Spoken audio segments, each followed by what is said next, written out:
बस करो गरुड़ देव, तुम्हारी बुद्धि एक पक्षी के तुल्य ही रहेगी। तुम्हें तो कोई भी मूर्ख बना जाता है। चलो हम सर्वशक्तिमान हैं या कोई और, इसका निर्णय आज कर ही लेते हैं। ब्रह्मा जी ने विष्णु जी तथा शिव जी को बुला लिया। ब्रह्मा जी ने सारी बात विष्णु जी और शिव जी को बताई।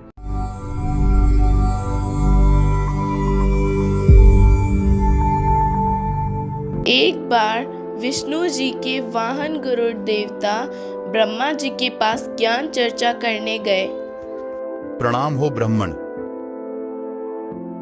आइए गरुड़ देव, आसन ग्रहण कीजिए।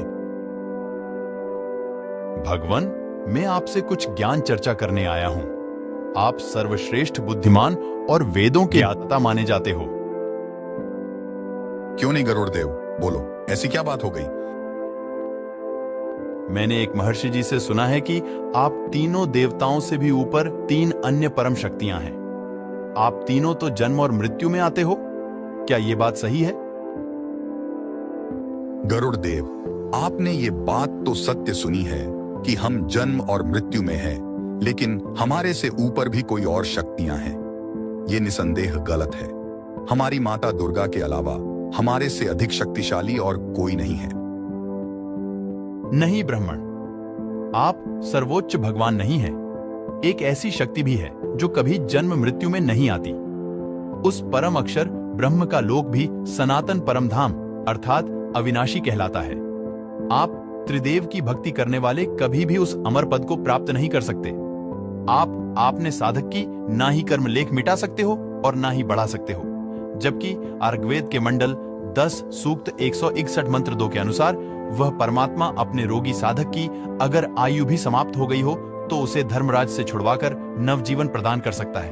वो प्रभु तो आप तीनों से अलग ही है ना।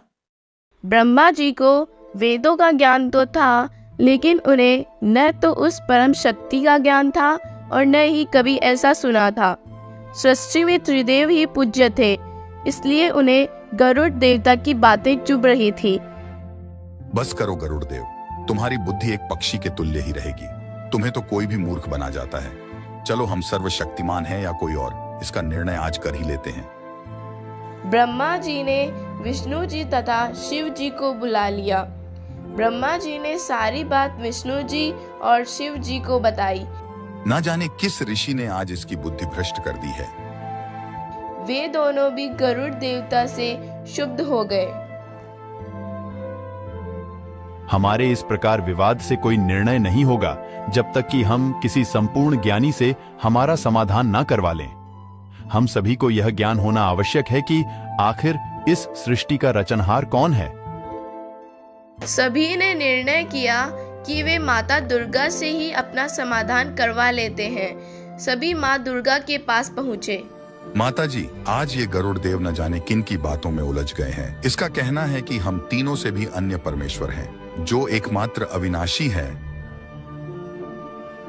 हाँ पुत्रों, गरुड़ देवता सही कह रहे हैं।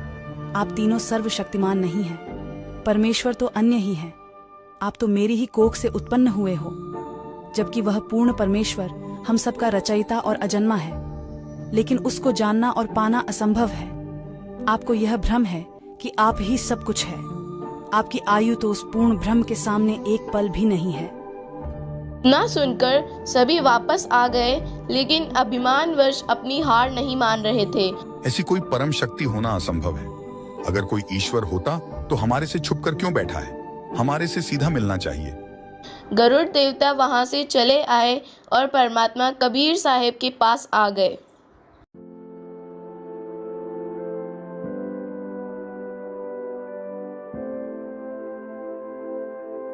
क्या हुआ गरुड़ देव? आपके त्रिदेव ने आपकी मानी की नहीं? आप तो जाने जान है परमात्मा। वे अभिमानवश कुछ नहीं सुनना चाहते। गरुड़ देव, मृत लोक के बंग देश में एक ब्राह्मण का 12 वर्ष का लड़का है। वह इन त्रिदेव का कट्टर उपासक है। मैंने उसे खूब समझाया था, लेकिन उसने मेरी एक नहीं मानी। उसकी कुछ दिन की आयु शेष है। मैं उसे यह बताकर अंतर्ध्यान हो गया। तब से वह बहुत बेचैन है। उसे इन तीनों देवों के पास ले आओ और उसकी जीवन रक्षा के लिए बोलो। उन्हें स्वयं अपनी शक्ति का ज्ञान हो जाएगा। फिर आगे जो करना है वो आप मुझे वहीं से ध्यान लगाकर पूछ लेना। गरुड़ देवता ने ऐसा ही किया और बालक को तीनों देवों की सभा में ले आए और सारी कहानी बताई। और वही यह आप ही का दृढ़ भक्त है और इसे भक्ति के लिए ही उम्र चाहिए। अब दिखाओ कि आप कितने सक्षम हैं। तीनों देवताओं ने निर्णय लिया कि इसे धर्मराज के पास लेकर चलते हैं। धर्मराज ही सबका लेखा रखता है और वही इसकी उम्र में बदलाव करेंगे। सभी धर्मराज के लोक में पहुंचे। हम आपसे एक विनती करना चाहते हैं। पहले ये बताइए कि इस बालक की उम्र कितनी बची है।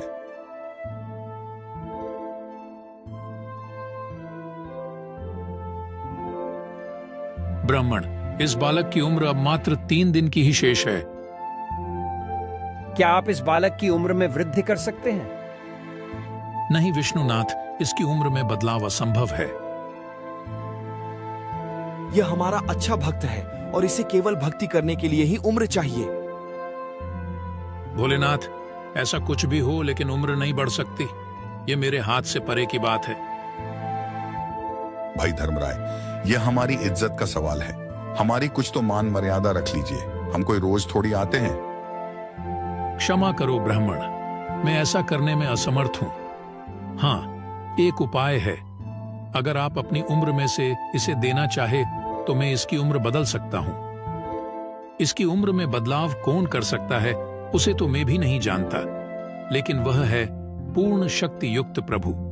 ऐसा कभी कभी होता है कि उसके भक्तों की आयु में कैसे वृद्धि हो जाती है, उसका हमें भी ज्ञान नहीं रहता। जब अपनी उम्र की बात आई तो सब चुप हो गए। सभी बात का टाल मटोल करके वहां से चले आए। गरुड़ देवता, अब आप भी तो प्रयत्न कीजिए। अगर आपका वह परमेश्वर इसकी उम्र बढ़ा सकता है तो बढ़ाकर दिखाइए। ठीक है, अब मैं प्रयत्न करके देखता हूं कि मेरा भगवान इसे बचा पाता है कि नहीं। गरुड़ देवता ने परमेश्वर का ध्यान लगाकर पूछा कि भगवान अब आगे क्या करना है। गरुड़ देव, आप मानसरोवर तालाब पर जाइए।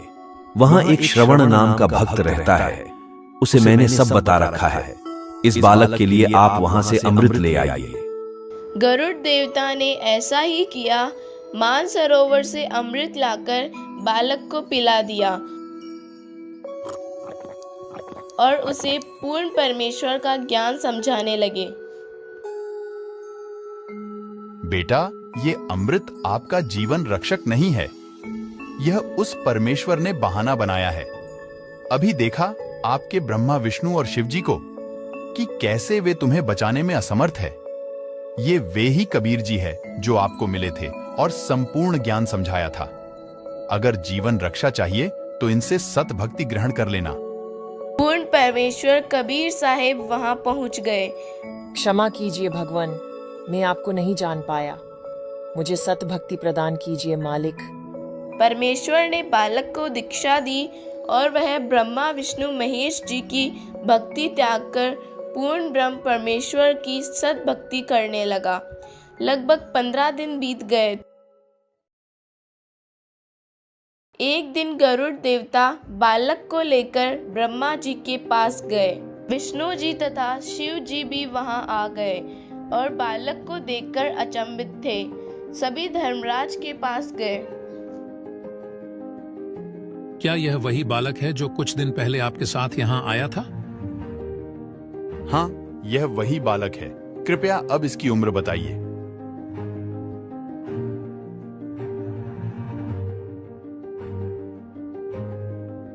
इसकी उम्र तो बहुत ज्यादा लिखी है। इसकी मौत अब आस पास भी नहीं है। ऐसा तो ऊपर से आदेश आने पर ही बदलता है। यह किसी सामान्य के बस की बात नहीं है। ऐसा तो कभी कभी ही होता है। यह उसी पूर्ण परमेश्वर का करिश्मा है।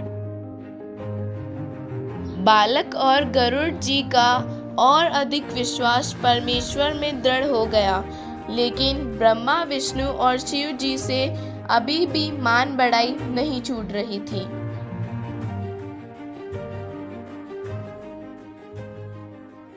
ये अनमोल ज्ञान जगत गुरु तत्वदर्शी संत रामपाल जी महाराज के सत्संगों का अंश मात्र है। संपूर्ण आध्यात्मिक ज्ञान के लिए सुनिए संत रामपाल जी महाराज के मंगल प्रवचन।